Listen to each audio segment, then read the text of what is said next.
우리 다 함께 내게 능력 주시는 자 안에서 내가 모든 것을 할 수 있다는 주님의 말씀을 믿는 믿음의 마음으로 하나님께 예배를 드리겠습니다. 묵상기도 하십니다. 너희 권능 있는 자들아, 영광과 능력을 여호와께 돌리고 돌릴지어다. 여호와께 그의 이름에 합당한 영광을 돌리며 거룩한 옷을 입고 여호와께 예배할지어다. 우주 만물의 질서를 주관하시는 하나님 아버지, 새로운 달의 첫 시간을 주님 전에서 경배와 찬송하면서 예배하는 백성 삼아주심을 감사드립니다. 저에게 맡겨진 소명과 책임을 분별하여 믿음과 행위로 주님 보시기에 좋은 결실을 드리고자 하오니 저희들의 뜻에 성령의 능력이 더해지는 은혜가 충만하게 하옵소서. 주의 이름을 부르면서 구원의 감격을 누리는 이 구원잔치에 불신앙의 옷을 입은 불청객이 되지 않게 하옵소서. 2월의 월삭을 드리는 마음으로 예배하오니 주님 받으시고 이달을 살아가는 영육 간의 풍성한 소출이 하늘 창고와 땅의 창고에 넘치는 은혜를 내려 주옵소서. 우리 주 예수님의 이름으로 기원하옵나이다. 아멘. 찬송가 368장으로 하나님을 찬양합니다.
은혜의 시간을 갖습니다. 우리가 이 세상을 살면서 진솔한 마음으로 끊어버리고 단절해야 할 것은 우리를 사랑하시사 독생자를 희생제물로 주시기까지 우리를 사랑하신 주님과 사랑의 단절이 아닙니다. 우리가 끊어야 할 것은 육신의 정욕과 세상이 주는 유혹의 손길입니다. 이 시간 우리의 지난 생활을 하나님의 양심 진열대 앞에 내어놓고 무엇을 위하여 그렇게 말을 많이 했고 땀을 흘리면서 분주한 생활을 보냈는지를 반성하는 시간을 가져보십시다. 지금은 하나님과 나만이 아는 죄를 생각하며 묵묵히 참회의 기도를 계속합니다. 내가 율법으로 말미암아 율법을 향하여 죽었나니 이는 하나님을 향하여 살려 함이니라. 내가 그리스도와 함께 십자가에 못 박혔나니 그런즉 이제 내가 산 것이 아니요 오직 내 안에 그리스도께서 사신 것이라. 그러므로 우리 주 예수 그리스도 안에 있는 자에게 결코 정죄함이 없느니라. 아멘. 오늘 우리에게 주시는 하나님의 말씀은 사무엘하 7장 29절의 말씀입니다. 이제 청하건대 종의 집에 복을 주사 주 앞에 영원히 있게 하옵소서. 주 여호와께서 말씀하셨사오니 주의 종의 집이 영원히 복을 받게 하옵소서 하니라. 하나님의 교회를 다윗성으로 옮겨온 다윗은 왕궁에 거하는 자신과 휘장 가운데 있는 법궤를 비교하면서 하나님의 교회를 모실 성전을 지으려고 선지자 나단과 의논하였습니다. 그러나 하나님께서는 나단을 통하여 다윗의 뜻을 수락하시지 않고 오히려 다윗을 위하여 하나님께서 집을 지어주시겠다는 언약을 주셨습니다. 이에 대하여 다윗은 지극히 겸손한 태도로 감사드리고 그 언약의 성취를 간절히 기도하였습니다. 이와 같은 본문의 내용은 아브람과 모세에게 주신 하나님의 언약과 더불어 메시아의 나라와 통치에 관계되는 것으로서 성경에서 가장 중요한 부분 중 하나입니다. 나단 선지자로부터 하나님의 약속을 듣고 곧장 성막 안으로 들어가 기도하는 다윗의 기도에 나타난 특징과 교훈을 살펴봅시다. 첫째, 겸손한 다윗입니다. 사람이란 일반적으로 여건이 호전되면 지난날의 자신의 처지를 망각한 채 현재의 행복에 젖어 안일하게 되기가 쉽습니다. 그러나 다윗은 여호와께서 평안할 때에 오히려 자신에게 주어진 하나님의 은혜가 과분함을 깨달았습니다. 여기에는 우리는 하나님의 계획과 완전히 일치한 소원은 아니지만 하나님의 주권을 높이고 하나님의 영광을 추구하기 위하여 진실하고 성실한 마음으로 살고자 애쓴 다윗의 신앙을 엿볼 수가 있습니다. 다윗은 그러한 은혜를 받을 자격을 갖추지 못했음에도 불구하고 받은 것에 대해 죄송하고 감사했습니다. 이것이 바로 다윗의 겸손함입니다. 또한 다윗은 성전을 건축하려는 자신의 뜻이 거절되었음에도 불구하고 그것을 슬퍼하기보다는 하나님께서 약속하신 미래의 축복에 대해 기뻐하고 감사했습니다. 하나님은 일평생 다 하나님만 의지하고 산 다윗을 영원한 왕국의 선조가 될 것을 말씀하셨습니다. 이 예언대로 다윗의 계보에서 주 예수 그리스도께서 탄생하셨습니다. 두 번째로는 언약의 성취를 위한 기도입니다. 하나님께서는 다윗의 집을 견고하게 하겠다는 약속을 이루시겠다고 하셨습니다. 이러한 언약에 대해 다윗은 조금도 의심하지 않았습니다. 다윗은 하나님께서 자기에게 베풀어 주신 은혜에 대하여 최대의 찬양을 드렸습니다. 다윗은 모든 일들을 하나님의 은총으로 돌리며 오로지 하나님의 광대하심을 찬양하였습니다. 다윗은 하나님의 언약이 성취됨으로써 하나님께 영광이 되고 다윗 자신과 가문이 영원히 복받기를 소원하였습니다. 이에 다윗은 그의 집에 대한 약속을 이루어 주시기를 기도하였습니다. 이것은 약속이 성취되어 여호와의 이름이 영광을 받기 원하는 기도였습니다. 그런 여호와의 이름이 높아지기를 소원하였던 것입니다. 오늘 우리도 하나님이 교만한 자를 물리치시고 겸손한 자에게 은혜를 베푸신다는 말씀과 주 앞에서 낮추라 그리하면 주께서 너희를 높이시리라는 말씀을 기억하여야 합니다. 무슨 일에든지 만유의 주권자이신 하나님 앞에 겸손히 엎드려야 합니다. 그럴 때 다윗이 누린 것과 같은 축복과 은총을 받게 될 것입니다. 우리 또 다윗과 같이 겸손히 주를 의지하며 언제나 감사가 넘치는 생활이 되어야 하겠습니다. 기도하시겠습니다. 하나님 아버지, 지난 한 해 동안 저희들은 주님을 3번이나 부인한 베드로와 같이 나약했고 비겁했고 소극적이었습니다. 하지만 금년에는 비전을 가지게 하옵소서. 그래서 적극적인 자세로 긍정적으로 또 역동적으로 믿음 생활에 승리하게 하옵소서. 오늘날 우리의 믿음이 도전받는 이 악한 세대에서 저희들은 주님이 주신 이 소중한 믿음을 결코 상실하지 않도록 도와주옵소서. 그래야 믿음 가운데 승리하게 하옵소서. 예수님의 이름으로 기도드립니다. 아멘. 찬송가 370장 주 안에 있는 나에게로 하나님을 찬양합니다.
그리스도를 대신하여 사실인이 된 가족 여러분, 주께서는 여러분에게 그리스도의 일만 하게 하심을 감사하십시오.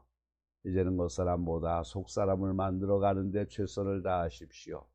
속이는 자 같으나 참되고 무명한 자 같으나 유명하고 죽은 자 같으나 산 자로 징계받는 자 같으나 죽지 않는 자로 근심하는 자 같으나 기뻐하는 자로 가난한 자 같으나 부요케 하는 자로 아무것도 없는 것 같으나 모든 것을 가진 자로 사시기 바랍니다. 635장 주기도송을 부름으로 예배를 마칩니다.